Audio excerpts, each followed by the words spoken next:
Hello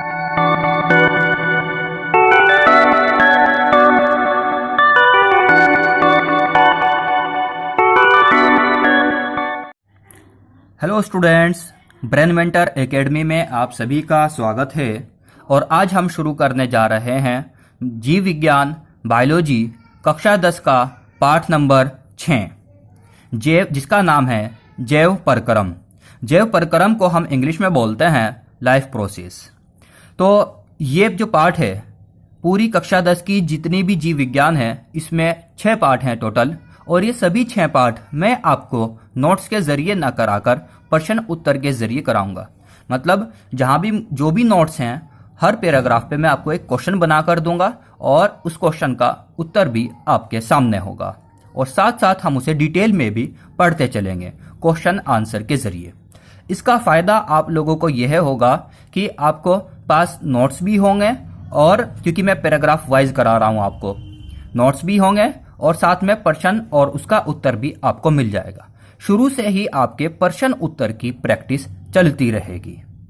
तो प्रश्न number 1 है आपके सामने, जैविक प्रक्रियाएं किसे कहते हैं? यानी कि जो लाइफ प्रोसेस होती हैं वो क्या होती हैं? इसका उत्तर, वे सभी प्रक्रियाएं जो जीव को जीवित बनाए रखने में सहायता प्रदान करती हैं जैविक या जीवन प्रक्रियाएं कहलाती हैं। जैसे पोषण, श्वसन, उत्सर्जन, परिवहन आदि। अब आपको इसमें मैं पहले एक बात बता देता हूं कि दुनिया में जो भी कुछ है उसको हम 2 पार्ट्स में डिवाइड कर सकते हैं, जैसे कि निर्जीव और सजीव। अब आप भी दोनों में बहुत अच्छे से अंतर बता सकते हो कि निर्जीव क्या होते हैं और सजीव क्या होते हैं। सजीव किसे बोलेंगे हम? सजीव हम उनको बोलेंगे जिसके अंदर जीवन होता है। और जीवन होने का मतलब है कि उसके अंदर जैविक प्रक्रियाएं हो रही हैं। किसी भी निर्जीव के अंदर जैविक प्रक्रियाएं नहीं होती। मैं आपको यहां पर जीव और निर्जीव का अंतर नहीं बता रहा हूं, बल्कि मैं आपको यह बता रहा हूं कि जैविक प्रक्रियाएं, हमें बात ध्यान रखना है प्रक्रियाओं पर, ना कि दोनों के अंतर पर। तो जैविक प्रक्रिया कैसी हैं? जैसे कि पोषण, न्यूट्रिशन।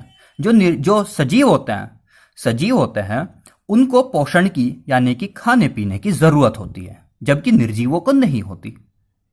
एक बात। दूसरी बात, श्वसन, जो रेस्पिरेशन की प्रक्रिया होती है।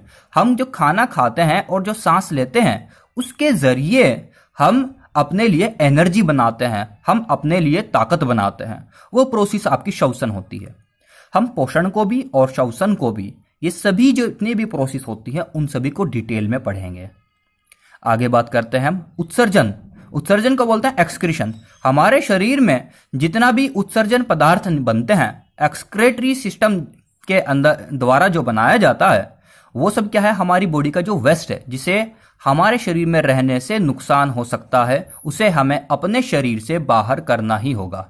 तो जो नुकसान देने वाले पदार्थ हमारे शरीर में बनते रहते हैं, उनको बाहर निकालने के लिए जो हमारे बॉडी में तंत्र है वह उत्सर्जन तंत्र, और ये पूरी प्रक्रिया कहलाती है उत्सर्जन। एक होता है परिवहन। शरीर के अंदर जो भी कुछ नया बन रहा है उसको, या जो हम बाहर से ले रहे हैं, उसको पूरी बॉडी के अंदर पहुंचाने के लिए हमारे शरीर में फ्लूइड्स होते हैं। जैसे कि आपने ब्लड, रक्त के बारे में, या लिम्फ यानी लसिका के बारे में सुना होगा। तो ये सब हमारा परिवहन तंत्र का हिस्सा है, परिसंचरण तंत्र का हिस्सा है। तो ये पूरी प्रोसेस होती है आपकी परिवहन। तो आपको ये चारों वर्ड्स भी क्लियर हो रहे होंगे, लेकिन हम इनकी बहुत डिटेल में पढ़ेंगे। एनिमल्स के लिए भी पढ़ेंगे और प्लांट्स के लिए भी पढ़ेंगे। स्टूडेंट्स, एक बात का याद रखें, बायोलॉजी में हम 3 तरह की चीजें पढ़ते हैं। प्लांट्स को भी पढ़ते हैं, एनिमल्स को भी पढ़ते हैं और माइक्रोब्स को भी पढ़ते हैं। जब भी उदाहरण देने की बात आ जाती है तो वहां पर कम से कम एक प्लांट का उदाहरण जरूर दें और कम से कम एक जो जंतु होते हैं उसका उदाहरण जरूर दें। इन बातों का आप ध्यान रखोगे तो जैविक प्रक्रियाएं क्या होती हैं यह आपको अच्छे से समझ आ गया होगा। ये वो है जिनमें जीवन की प्रक्रियाएं चलती हैं, जैसे पोषण, श्वसन, उत्सर्जन, परिवहन आदि। स्टूडेंट्स, अब हम देखते हैं प्रश्न नंबर 2, कार्य की क्या है। कार्य की यानी कि फिजियोलॉजी, इंग्लिश में बोलते हैं इसको हम फिजियोलॉजी। मैं आपको हिंदी के वर्ड्स के साथ साथ इंग्लिश के वर्ड्स यानी इनको बोलते हैं टर्म। टर्म्स भी क्लियर कराता चलूंगा ताकि आपको आगे की पढ़ाई में परेशानी ना हो, जिससे आप हिंदी और इंग्लिश दोनों की बुक्स आप इजीली पढ़ सको। क्या पता आप next year 11th class English में करने लगो। तो देखते हैं कार्यकी क्या होती है। कार्यकी यानी कि फिजियोलॉजी विज्ञान की वह शाखा है जिसके अंतर्गत हम शरीर के अंगों की संरचना, उनके कार्य तथा दूसरे अंगों के साथ उनका संबंध एवं उनकी उपापचयी क्रियाओं का अध्ययन करते हैं। कार्यकी यानी कि फिजियोलॉजी क्या है? ह्यूमन फिजियोलॉजी, एनिमल फिजियोलॉजी या प्लांट फिजियोलॉजी, ये सब क्या होती है इसके बारे में आपको बताना है। शॉर्ट क्वेश्चन है आपका, वेरी शॉर्ट क्वेश्चन है। विज्ञान की वह शाखा है ये जिसके अंतर्गत हम शरीर के अंगों की संरचना के बारे में पढ़ते हैं। जैसे कि मैं बात करूं आमाशय की, आमाशय यानी कि जो हमारा स्टमक होता है, पेट होता है, उसकी संरचना कैसी है। शरीर के अंगों की संरचना, आमाशय की संरचना कैसी है, ये मैं एक उदाहरण दे रहा हूं आपको। उनके कार्य, आमाशय जो पेट होता है, स्टमक है, उसका कार्य क्या होता है। पहले हमने उसकी संरचना पढ़ ली और साथ में हमने उसका कार्य भी देख लिया। और दूसरे अंगों के साथ उनका संबंध, यानी कि आमाशय का दूसरे अंगों के साथ में क्या संबंध है, मुंह के साथ क्या है, हमारी ग्रास नली के साथ में क्या है, लीवर और पेनक्रियाज और आंतों के साथ में उसका क्या क्या संबंध है। इसके अलावा उसका संबंध किससे है?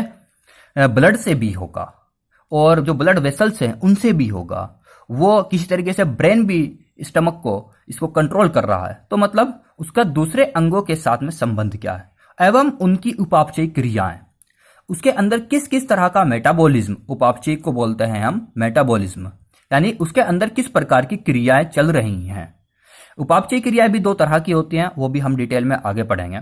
तो रिएक्शंस टोटल कितनी हो रही हैं, वो सब, इन सब की जो पढ़ाई करना होता है, ये कार्यकी यानी फिजियोलॉजी कहलाता है। एक बार और देखेंगे, शरीर की यह विज्ञान की वह शाखा है जिसके अंदर हम पूरे शरीर का अध्ययन करते हैं। सीधा सीधा पॉइंट है आपके लिए कि कार्यकी क्या है, शरीर विज्ञान है ये, बस इतना याद रखें।